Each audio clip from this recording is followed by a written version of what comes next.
बराडक परत सल्ला ज्ञानालू WhatsApp chat पे status लगावेलू आधे से ज्यादा आशिक पागल बनावेलू बनावेलू बनावेलू ठीक है ठीक है व्हाट्सएप के चैट पे स्टेटस लगावेलू आधे से ज्यादा आशिक पागल बनावेलू व्हाट्सएप के चैट पे स्टेटस लगावेलू आधे से ज्यादा आशिक पागल बनावेलू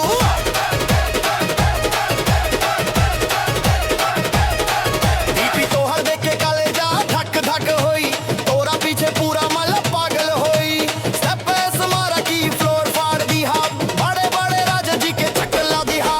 धीरे धीरे ना अब फास नचा पूरा इंटरनेट पे ही गाना बजा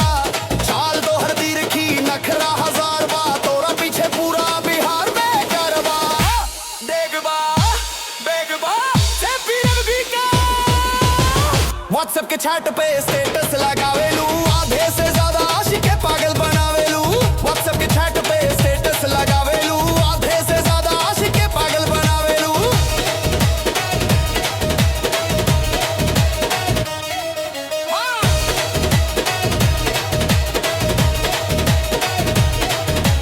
काला चश्मा लगा के जब स्टाइल तू दिखावेले इंस्टाग्राम स्टेटस पे आग लगावेले लाखों लाइक मिला ला जब वीडियो डालेलू बड़े बड़े स्टार के पीछे छोड़ देलू धीरे धीरे चलेला की आगी लग जाई तो राजा संगोरिया